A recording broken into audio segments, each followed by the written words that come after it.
Welcome to React Roundup. I'm your host for today, Jack Harrington. And with me today on the panel are Paige Niederinghaus. Hey, everyone. TJ Van Tol. Hey, everybody. And our special guest for today is Samaila Bala. Samaila, why don't you say hello and tell us a little bit about yourself? Hello, everyone. I'm Samaila Bala. I'm a front-end engineer from Nigeria. Okay, I'm also a technical writer. I'm excited. We can talk about that too. And speaking of your technical writing, so you wrote recently on some React design patterns. Sounded pretty cool. Why don't you tell us a little bit about that? Okay, so there's a bit of a story behind it. So I earlier on wrote about design patterns for TypeScript developers, for TypeScript in general, for front-end engineers that use TypeScript, design patterns. So I think after that, my editor reached out to me and was like, since I major in React, can I also do something similar but for React itself? So that was what brought about, I gave back to the topic. And so it's pretty, it says design patterns for React, component design patterns for React. Sure. So what I got to find out while I was researching on TypeScript is we actually do get to use design patterns a lot in our day-to-day work. It's just that it has been so abstracted that we don't get to notice it. And so what I did was just highlighting it. I think it's, if you go through the article and you're a React developer, you realize you actually do know this. You just don't know this is what you're doing at the moment. Yeah. So, the article just highlights that. Yeah, I find that that's the case with a lot of design patterns. You know that you just use them and you don't know that you don't know what they are. Yeah, exactly. Somebody points them out, you're like, oh, that's what that was. Yeah. Hey, folks, this is Charles Max Wood from Top End Devs. And lately I've been working on actually building out Top End Devs. If you're interested, you can go to topenddevs.com/podcast, and you can actually hear a little bit more about my story about why I'm doing what I'm doing with Top End Devs, why I changed it from devchat.tv to Top End Devs. But what I really want to get into is that I have decided that I'm going to build the platform that I always wished I had with devchat.tv, and I renamed it to Top End Devs because I want to give you the resources that are going to help you to build the career that you want, right? So whether you want to be an influencer in tech, whether you want to go and just max out your salary and then go live a lifestyle with your family, your friends, or just traveling the world or whatever, I want to give you the resources that are going to help you do that. We're going to have career and leadership resources in there, and we're going to be giving you content on a regular basis to help you level up and max out your career. So go check it out at topenddevs.com. If you sign up before my birthday, that's December 14th. If you sign up before my birthday, you can get 50% off the lifetime of your subscription. Once again, that's topenddevs.com.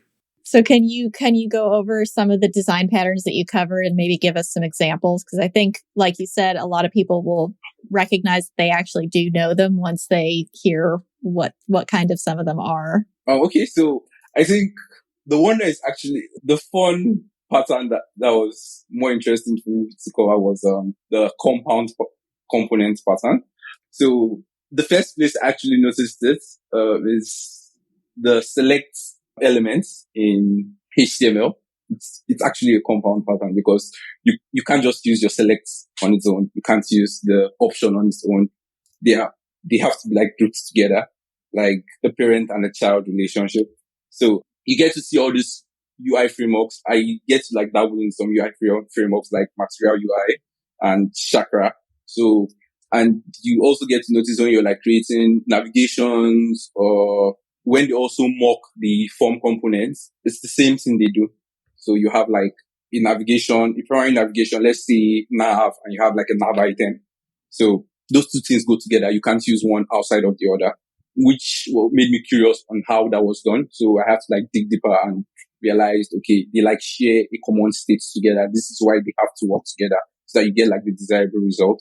So basically that was interesting. I also tried to recreate it in my own way to see how actually, I'm generally a very curious person to see how it actually works in practice.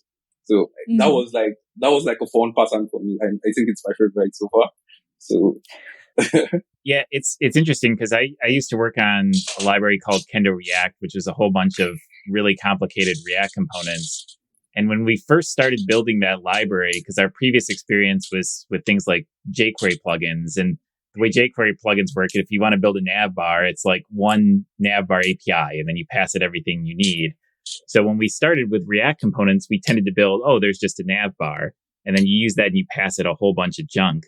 But what we moved to over time is that actually with React, usually more sensical APIs or more user-friendly APIs break that down into a number of components, as you mentioned, like kind of like select an option. But in a nav bar, it might be like a nav bar itself, but then that has like menu items, which might have other menu items or drop-down menu items or whatever the case. But typically, your APIs are more like intuitive and I think reusable if you can find ways to break them up into these subcomponents, kind of like what you described. Okay, so another thing of note is I think like what you've just explained is the way React is actually built, and I think is what always causes the whole back and forth in the community of React versus that is it allows you to just do things the way you want to do them. So most times everyone like interprets it in their own way. And like you said, usually if you're like to build an app, you just passing everything at once. But I also highlighted that you get to a certain point and you realize this isn't actually pretty and it's becoming difficult to maintain. And then you're like, this is where like the design patterns then come into play. You have to like think of something more efficient that no matter how much you scale it would also be like, okay, to keep going. So yeah, usually you don't understand these design patterns until you felt the pain of exactly. not using them. Yeah. Yeah, absolutely. Exactly. And then all of a sudden it's like, why would I want to make all this extra effort? And then you hit a problem and you're like, oh, okay, well, I guess that's why. I was playing around with the Material UI data grid yesterday. Well, playing around at work. So doing my work with the Material UI data grid. And they had an interesting pattern so you would give it, like, for example, it was going to make a switch, right? So it would bring up this dialog that had a list of all of the available columns, and they would all have switches on them. And you could pass into the parent data grid component, like, these are the components that I want you to use, right? And by default, they would just use the regular Material UI switch. But you could override that, right? And so it's really nice, like down to the individual component level. You could say, oh, okay, no. For the switch, I want to use my own switch, and here is my own switch over here. And so you didn't have to like throw away the whole data grid or implement all of the stuff on the way down to that modal or copy and paste that whole modal. It was like, oh, okay, if it needs a switch, it just goes to this list of components and says, cool, I'll just grab that off there. And that's my switch. It's just a really nice design pattern. Exactly. Cool. So what are some other design patterns that were in your... Okay, so another common one, which is actually pretty common, is like the provider pattern. I think people might not know the name, but kind of like use it, like most React developers use it in their day-to-day like applications that they build. So where you get to see the provider pattern is in React context and Redux. Like the Redux actually even has a component called the provider. Yeah, right. Yeah, exactly. It's so old that it's just the name is provider. Yeah. I actually think it's actually based on the pattern itself. So yeah. So it helps. We all know how every React developer knows how much like Redux has helped, and I think in a way also inspired the context, because you have this whole like when I actually started learning React, and I wasn't that exposed to like the Redux. You always get to like encounter the prop drilling issue. I feel like it's a rite of passage where you like you keep passing components down and like data down, like, and you get like, where does it actually end? So the provider pattern helps you solve that. It like provides like as the name implies, it provides like a central storage of sorts, so that you can store your data there, and the components that need that data gets to like access this data directly from the source, instead of like having to like pass them down different layers until they get to the point where they are needed. So basically that's how like the provider pattern works. I feel at this point, everyone should have like, every React developer should have just, should know about this. Yeah, exactly. It's interesting. I think everybody thinks about the provider pattern and they all like, oh, there's going to be this huge raft of providers at the top of my application, like Redux and blah, blah, blah, blah, blah, and then, Material UI, theme provider and all that. But you can put providers at any level. Like you were talking about the select and then options.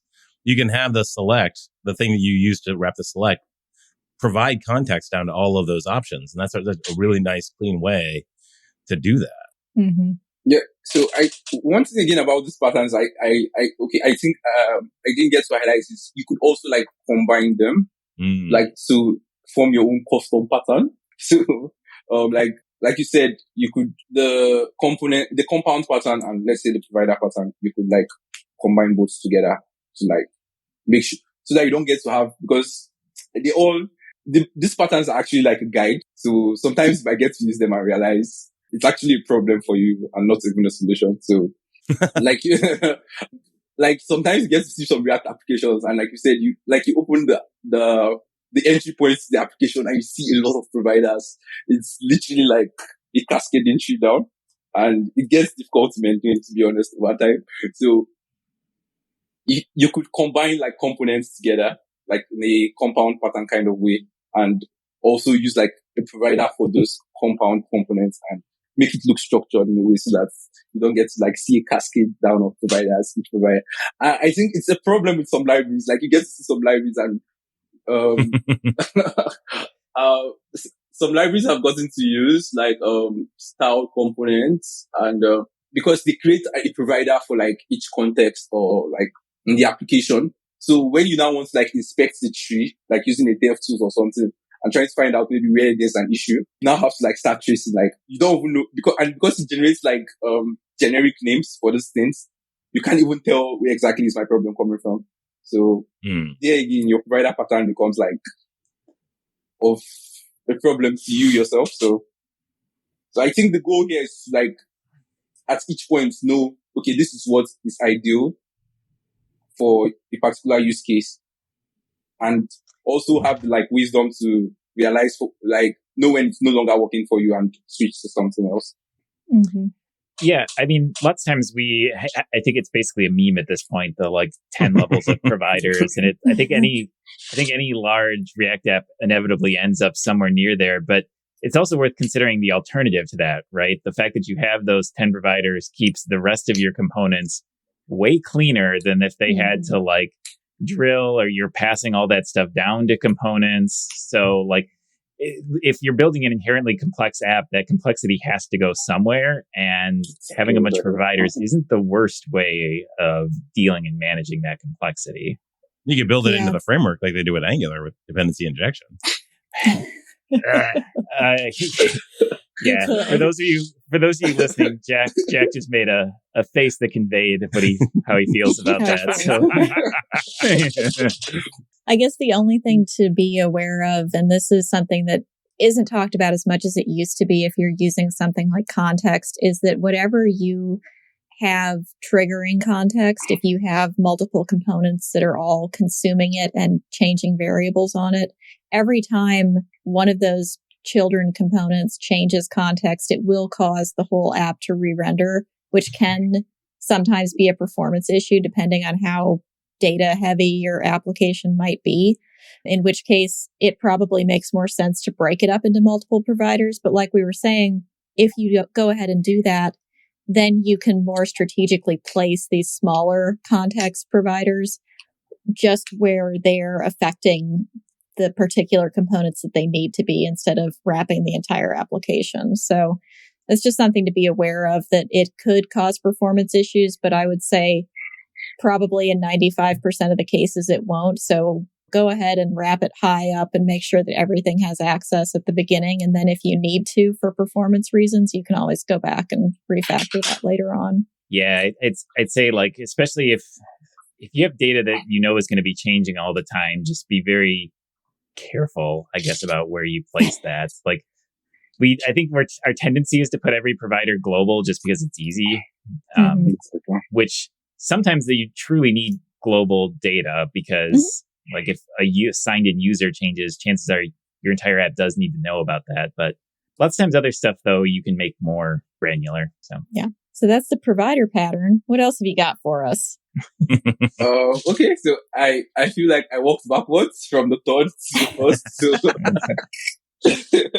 the last is like the presentational and container components pattern. I think this was made popular by Dan Abramov, which for for anyone knowing the React community, because I feel like everyone, even outside the React community, should know who Dan Abramov is by now.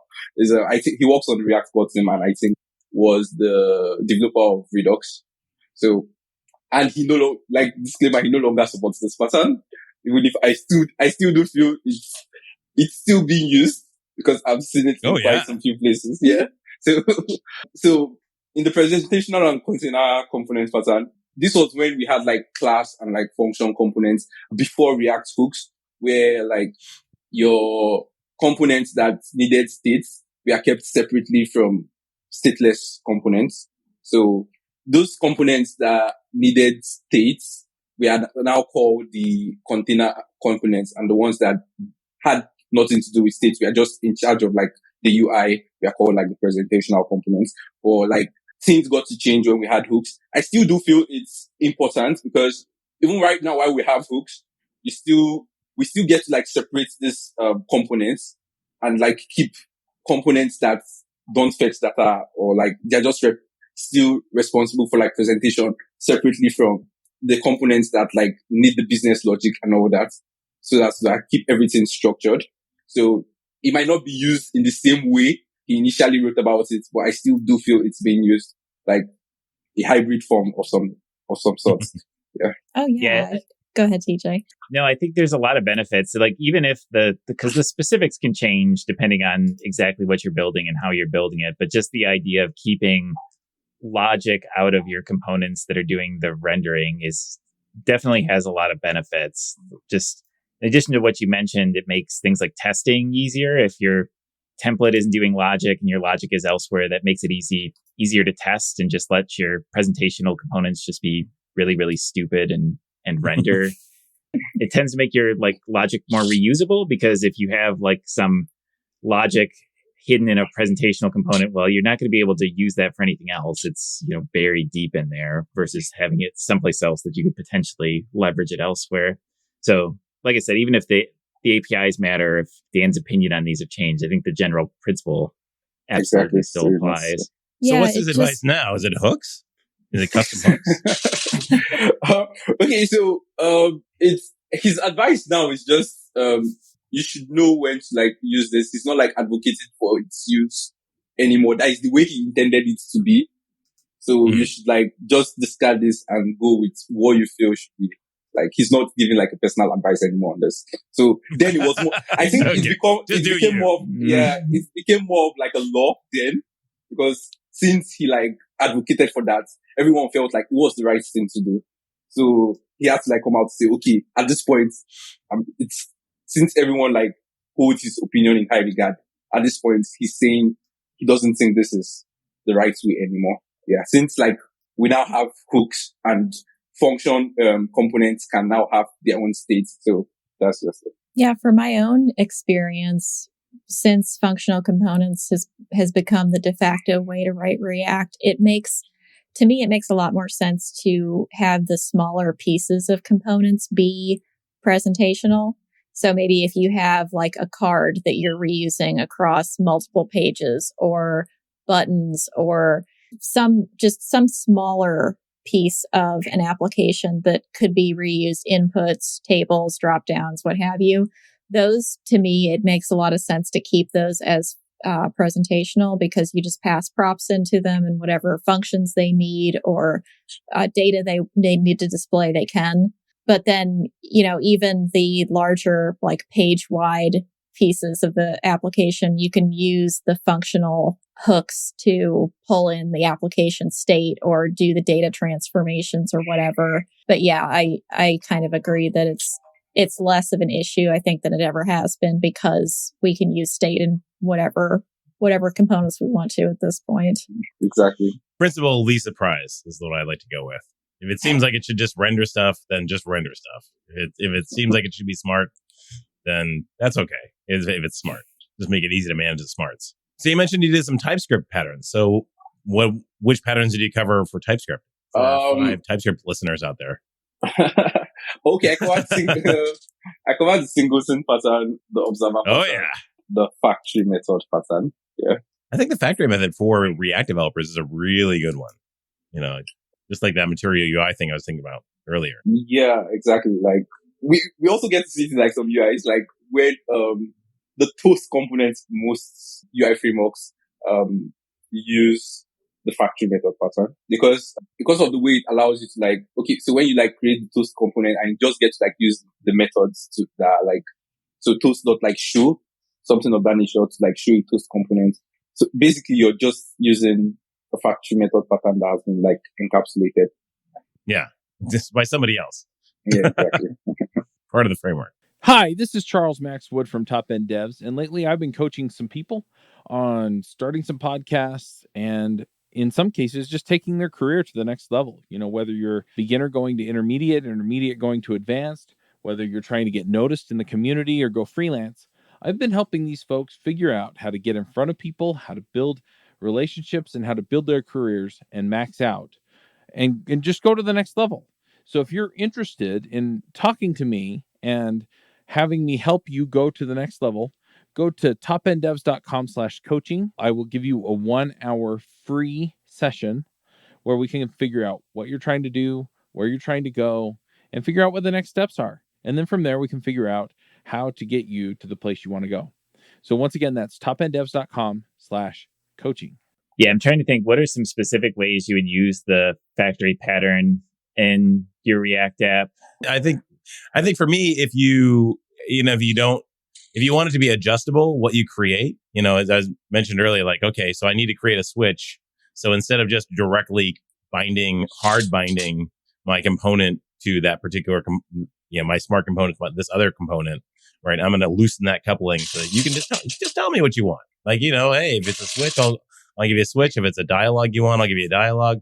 As long as whatever you give me conforms to the API that I'm expecting, then we're cool. And that really opens up the reusability by loosening the coupling. I mean, I gotta say, like 90% of all these factory patterns are about loosening coupling between things. You've got some things that are reusable, but other things that need to be customized based on whichever option you've chosen.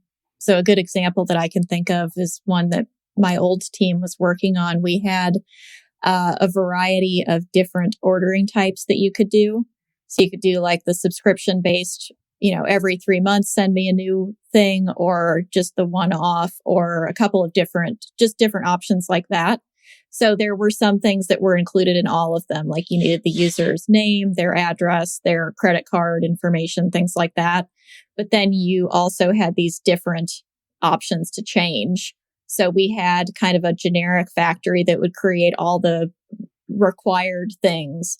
But then based on, if this was toggled or that was toggled, different fields would be populated as well with information. So that could be another good reusable one. It's where you have enough overlap that it makes sense to have kind of one component that's handling it, but then different options based on, a couple different button clicks or chosen things. Also, you want to do like service connectors and you want to mock stuff. It's like you could, give it give it your whatever data fetcher. Hey, or you give the data fetcher to the component that's going to be doing the data fetching. And then that component makes those requests. But if you want to do testing, you just give it the mock version, right? And that just makes it so much easier to kind of stub out testing stuff. Yeah, you said a lot of these design patterns are related to looser coupling. They're also related to just making things easier to test as well. So yeah, exactly. Yeah. Right. Better architecture. Yeah. Testing is good. A little bit. Nice to do every once in a while. So Samaila, do you get to use a lot of these different patterns in your day-to-day coding? Yeah. So an example is I got to use like the compound components pattern. Yeah. So I think at work, we had to like create a custom model for what we are working on. And, initially, like TJ explained, we did it you just pass in all the items you need to like the parent component and render it. But at a certain point, we realized that wasn't scaling anymore for us. So we had to like refactor the entire modal components to like use the whole, component pattern. So we now had like, a modal, then we have like a modal head, we have like a modal body, and we have like the modal footer. And if you try to like use a modal body on its own, it's not going to work because it's supposed to be under a modal itself. So yeah, that was like one use case. And what sort of apps are you building for work? Okay, so primarily I get to work on a remittance product. Like I said, it allows users to send money to Africans and people in Nigeria because we have like this whole remittance problem, like in Africa, in Nigeria in particular. So let's say I like work remotely for a company in the US or a company in Germany or in Europe in general, and I want to get paid. Like the payment system is like, isn't ideal. PayPal doesn't support my country, so I can't get paid via PayPal. And, like wire transfers, you run into problems. So we have like tried to use, the blockchain infrastructure to like solve that problem. So you send the money from wherever you are and we convert it into like, crypto and remit it to the user's accounts in the country. So like build our own payment infrastructure, basically.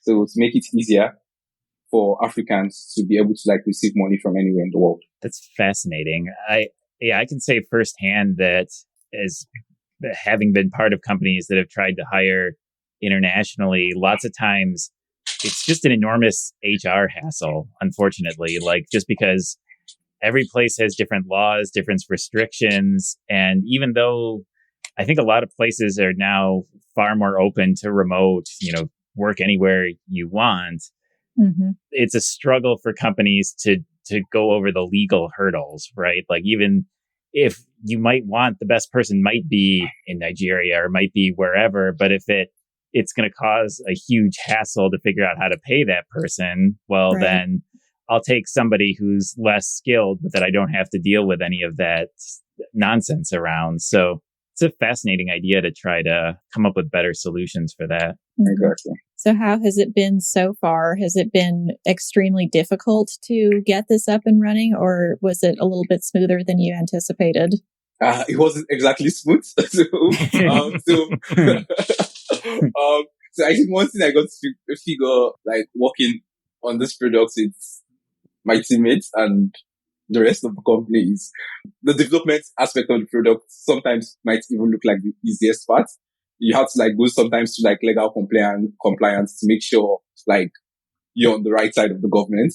And yeah, so I think that's actually much more difficult because you have to like understand the law and make sure what you're building is, it's not just to build, like what you're building also like conforms like the law. Yeah. So basically. And do you only do transfers to country of Nigeria, or do you also support other countries in Africa as well? Okay, so right now we support only Nigeria, but I think like in the coming months or very soon we'll also like support other countries. The app is actually called Send Cash, by the way. I realized I didn't mention it. So Nice plug there. Yeah. Yeah, so if you're in Nigeria and you want to like receive money, it allows you to like, as it implies, receive money into your bank account. It's a great name. It's like very clear. Send cash. Yeah, exactly. Exactly. So how is it React Native or is this a web app? Just kind of circle us back into the React world. Okay, so it's we have a React Native app and we also have a React. The web app is written in React, then the mobile app is written in React Native. And it's kind of like the React Native app is kind of like a hybrid of sorts, and it was actually interesting when I started working on it. So because we didn't want to like spend too much time in development, and our motto in the company is actually to like move as fast as possible and still maintain quality. So yeah, our React Native app it's kind of like a container for like the web app. So we utilize like a lot of web views. So that when we like build the web app, we are kind of like building for all platforms. So we don't have to like go back and like build like a separate mobile app. So we just render what has been built on the web to like the mobile app, which is like a container. It's literally, it's literally a browser. Yeah. Sorry. Yeah, I think that's pretty common. I mean, oftentimes it's like, hey, I just need access to the camera. Like make a React Native app just so that it's an app and so that you can get access to the camera, kind of thing. If you're going to like take so pictures it's of like a barcode. Yeah, Yeah, it's like an advanced PWA, but like let's say a PWA that's kind of Right, more custom. native. Yeah. Yeah, it's more Well, custom, and like it's been fun because it has like its drawbacks, but like the advantages for like a team of ours, like it's immense, and it's been fun working on it so far. How do you specifically share the code? Is it one repository that builds both, or do you have like separate repos and like the app imports part of the like with the web code? How does the sharing of that work? Okay, so we have like multiple repos. We have like a repo for like the mobile app, and we have for like the web app separate. So like I said, the mobile app now basically what it does, we have like some native components, and then we just have like the web view that like renders whatever comes from the web. So for Gotcha. things like the general workflow of the app, like the general activities you have to perform on the app, we build them on the web and we render to the web view on the I mobile. see. Or there are like some like drawbacks. Let's say like biometrics, we have to like build on the mobile. Yeah. So Yeah. basically that's how it works. Cool. That's very cool. So how long did it take you to get a working prototype or to get this working website? So it seems like, I just imagine what it would be like trying to deal with government stuff and people handling money and buying crypto and selling crypto. So it seems really complicated, honestly. Okay, so we've kind of like the whole purpose was to like abstract all this from the users. So when you try to use the app, it's kind of straightforward like most banking apps would look. So you want to like send cash, you put the amount you want to send in the currency you want to send it in. And when you click on send, the account's not where are you sending the money to generally. And then you now get to like the payment method. So we actually do have like a cash payment method. So in case you don't want to like interact with like crypto directly, so you pay with your card, and we now handle all the like complexities behind the scene, and we just take the money from you and deliver it to whoever is responsible for it. So that's the whole purpose, like making this as simple as possible, so you don't have to like bother about, do I have to like send Bitcoin? Do I have to like my wallet, Have put to my set wallet up a crypto wallet. Yeah. Exactly. Yeah. Yeah, but This is we my also private have- wallet, my public. Oh my god. Your Yeah. ledger. Cold your storage. CDs. Ugh. Terrifying. But we also do have like the Bitcoin itself for those who are still interested in doing that. And we have like explainer videos to make sure like it's easy for you. So the whole point is to make this as a seamless process as possible. Seamless as possible to buy your NFTs.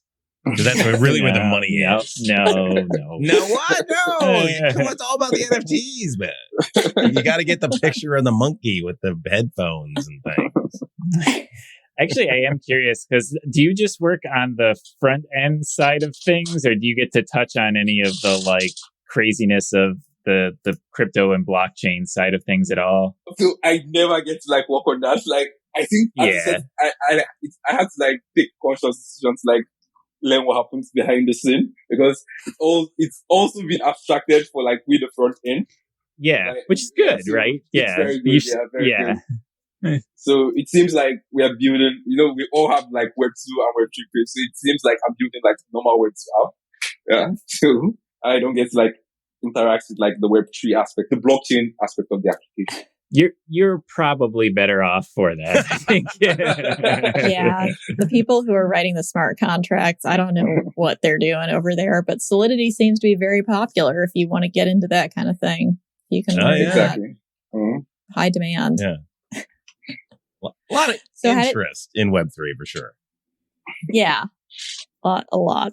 So how did you get connected with this company? Was it something that you were already kind of interested in, or was it just kind of out of the blue that they came to you and said, hey, do you want to help us build this? Okay, so actually the one of the co-founders is someone that I've like, should I say a mentor? Because, well, not like a direct mentor, it's someone I've looked up to. Like, like I do this thing where I imagine where I want to be in my career and look for like people that haven't gotten to that point and try to like mirror the steps they follow to like get to that point. So I think I usually follow them on Twitter, and one day they put out like a job post. Yeah. So I saw it and I was like, initially it was like a straight interview, because it was the interview process is actually, I did enjoy the interview process. It wasn't like the usual. You have to like send your CV and a cover letter, and then you come for like a whiteboard interview of sorts. So they just it was straight to the challenge. They wanted you to like work on like a take home challenge, and then they get to talk to you. So I looked at the take home challenge and I was like, can I do this within the time frame? Because I think I saw it late. It was supposed to be like for 1 week, and I saw it like 3-4 days late. And I was like, can I do this? What was it? Don't leave us hanging. Okay, so it was actually building like the profile page of your GitHub profile page generally. They wanted it to be in a way whereby you get to put someone's username and it generates like the GitHub profile page. So so you had to make the requests and stuff. I see. Exactly. So it was just a way to like show, and you are not to use any framework. So it was a way to like show your understanding of like web technologies. So it was actually a fun project. I enjoyed building it, to be very honest. And that was like the first time, because they used where I worked, they used GraphQL, and that was like the first time I had to like work with GraphQL. I've always been like REST. So it was fun to build. So after that, I think a week later they reached out to me, and then I had the whole interview about like my background and all that. And basically that was it. Then after that, they invited me to come work with them for like 2 weeks to like see how I could gel with the team. Like a paid 2 weeks work. That's a good idea. So I was like an employee for 2 weeks. Well, we are just trying to like see if we are like a good fit for each other. Like maybe if I would like the company and if they also like working with me. So that was it. I think I was sold like 1 week in. You like them. You're not sure they like you. I was sold 1 week in. And so it was now a matter of fact they were actually doing like working with me. So awesome. Then the offer came in. Yeah. That's very cool. And it's a really good idea that I hadn't even considered, is like finding somebody that you like where they've taken their career, and then trying to figure out how either to backward engineer how they got there, or if you can, try and work with them and get it straight from them. Exactly. So it's fascinating, actually. Not sure who I'd do that for, but it's cool. Question for you guys. So they asked you to go and build this in vanilla JavaScript, but the job is React. I mean, that kind of, I don't know. Is that like, because there are some elements of React that are like, needing to know hooks and things like that, if you knew vanilla JavaScript really well, that's great. But, you're not demonstrating to me that you know hooks, like as an example. Like, that's just an interesting choice. So like, look for React, but test vanilla. Okay, so here's the thing. We actually not married to like technology in my company, because I think when I got to work, the apps were initially built with Angular. So when I got to join the company, that was the time when they were actually transitioning from like Angular to like Angular and Ionic to like React and React Native. So it's kind of something they do. So if we realize the technology is not working for us, like we make the decision to like change to something that actually works for us. So we kind of like need developers that it will be easier for you to like, you already know the basics of how this things work. It will be easier for you to like move from one point to another. So we could wake up tomorrow and React Native no longer works for us, and we have to like move into like something else. So instead of like the developers in the company don't know Flutter, and what do? You have to like hire the Flutter developers. You like have to like the process of retraining. At what point do you start retraining? So if like the developer already has like the basics and is also like willing to learn and it's not like rigid in a way, it's easier to like just, okay, this is what we are doing, and we take a while to like learn the basics and we keep building. Yeah, that makes a lot of sense. And I guess one of the things probably that they were trying to do was the fact that if they were moving or transitioning from Angular to React, they may not have had a lot of developers who are very strong in it at the moment to kind of review your code. So true. Maybe reverting to a more basic, just JavaScript type of programming problem would be easier to evaluate. Yeah, I think like in terms of structuring an interview, it kind of depends on what the company is sort of looking for. Because if you have on the flip side, if you have a lot of React expertise in-house, maybe you want to make sure people are more adept at the fundamentals because you've got people that can help with the React side of things. So I don't know. I could see it going either way. Just sort of depends on the role and like what you envision people coming in doing.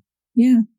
I'm glad that you felt confident in it though, because boy, I'd be doing a whole lot of Googling if I had to write vanilla JavaScript with all the framework help that I use nowadays. I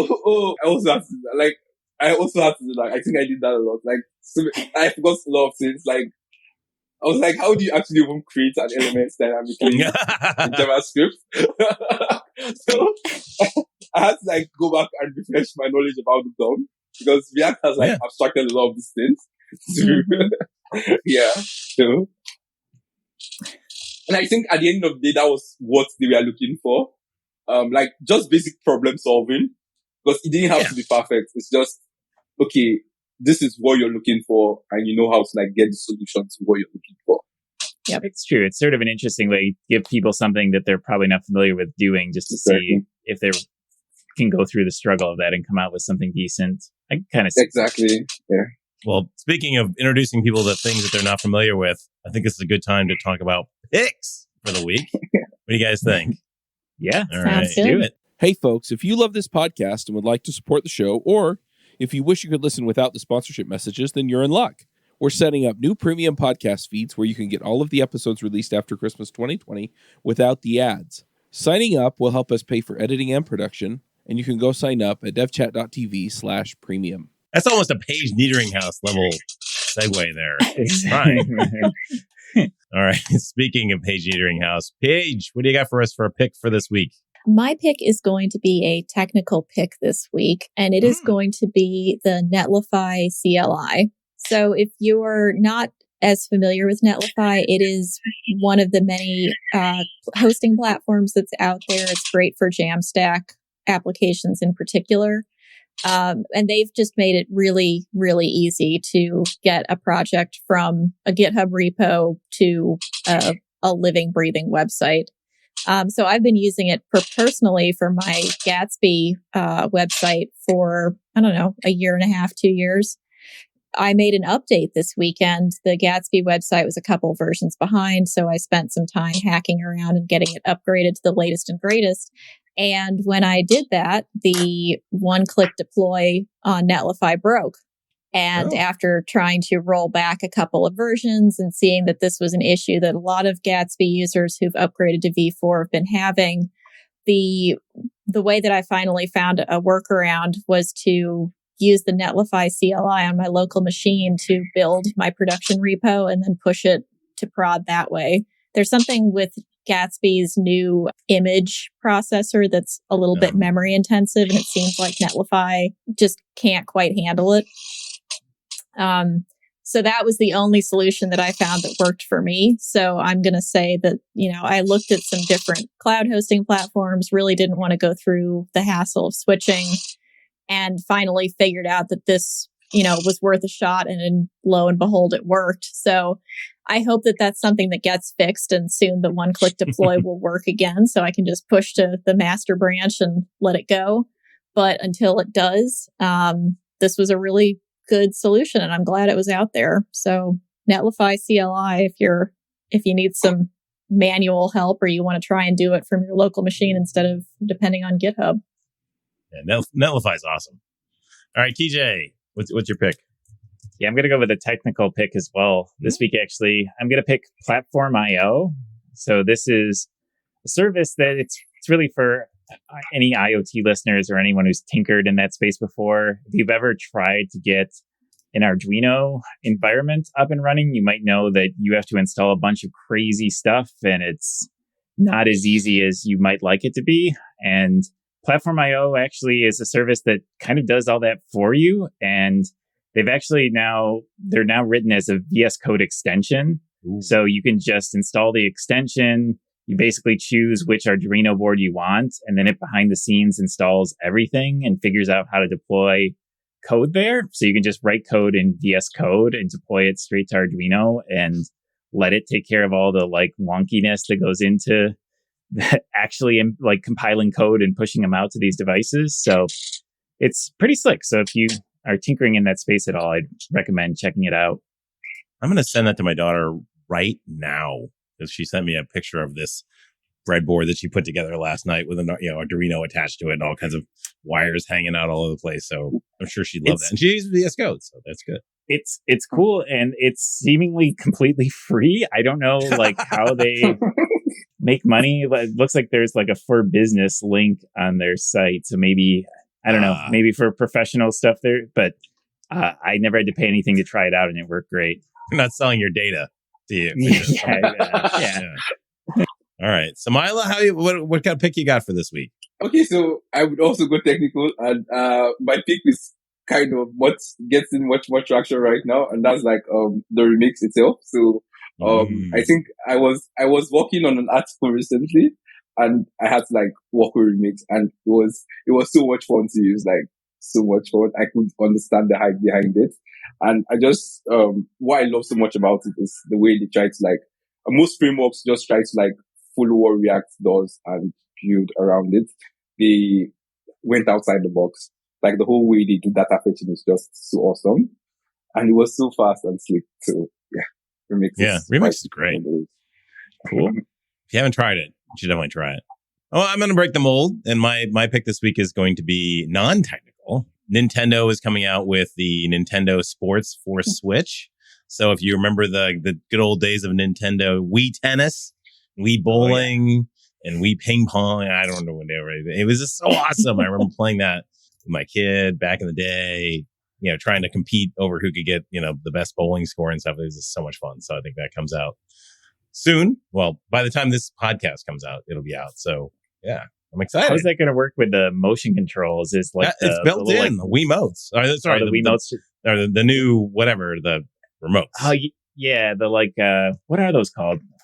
I knew what you meant when you said Wiimote, though. The things that you need to rebuy because there turns out there's also some stickiness issues on them that they're doing a class action lawsuit on. Oh no! Oh yeah. Same thing with PlayStation 5. Actually, some of the little thumbsticks get stuck. They have drift. No. Yeah. Drift. Yeah, I've experienced and not the good kind of drift. I've experienced the drift problem, so I might have to look up this class action lawsuit because I have. Yeah, we bought multiple sets of remotes, but apparently you can if you are the gadgety kind of person, you can crack them open, do some resoldering, and fix it yourself. You don't have to rebuy it, and they're hellaciously expensive. They're like $50 each. Yeah. And apparently they're called joy pads, the individual ones. Joy pads. If you want to get the names right around your friends, there you go. I wouldn't have guessed that for $1 million, honestly. No. If you done that like Netflix trivia game, like what do you call the Wiimote or the new Wiimote? I'll probably just stick with Wii. I'll probably just stick with Wiimote because Wiimote makes sense. Exactly. What is that? All right. Well, this has been super fun, guys. So I look forward to seeing us all next week. Yeah, thanks for joining us, Samaila. This is a lot of fun. Thank you very much. Bandwidth for this segment is provided by CacheFly, the world's fastest CDN. Deliver your content fast with CacheFly. Visit CACHEFLY.com to learn more.